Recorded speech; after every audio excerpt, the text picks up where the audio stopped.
In the dawn of the biocapital era, a new truth has been etched into the very code of existence.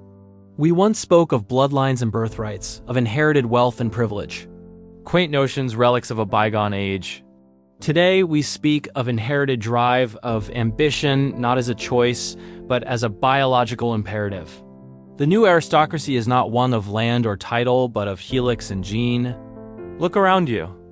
The spires of neo-metropolises pierce the heavens, built not by hands but by relentless will.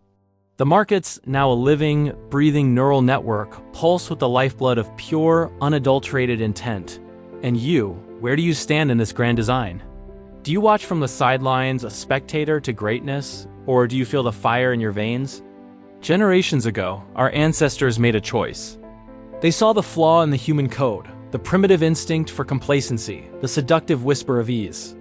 They identified the gene for lethargy, the sequence for procrastination, and with the precision of a master craftsman, they excised it. They didn't just build fortunes. They built a better human.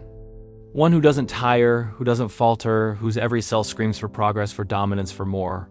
So when you gaze upon the titans of this era, the divine investors who sculpt reality with their capital, do not see luck. Do not see chance. See the culmination of a deliberate genetic project.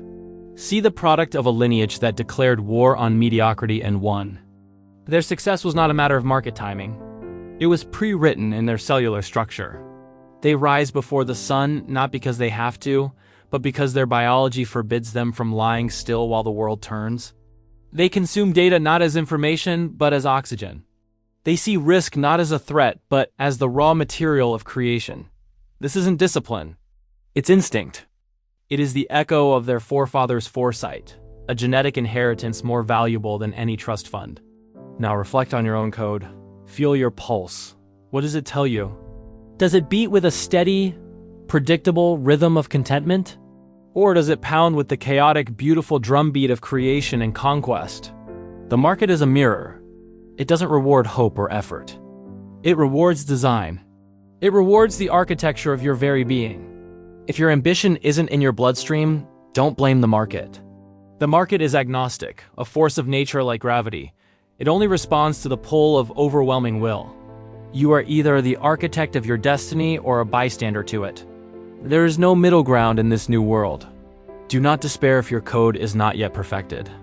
The tools that forged us are becoming available to all. The question is no longer about your past, but about your future. What will you choose to become? Will you remain bound by the frailties of your ancestors? Or will you seize the tools of creation and rewrite your own story? The future is not a destination. It is an act of continuous, relentless self-improvement at the molecular level. It's about engineering your own desire, programming your own success. The age of the divine investor is here. It is the age of self-made gods, forged in the crucible of ambition and genetics. The only question that remains is, will you join them? Or will you be left behind, a fossil of a less evolved time? The choice for now is still yours. Ponder this and subscribe for more truths from the frontier of human potential. The affair may end, but the elegance lingers.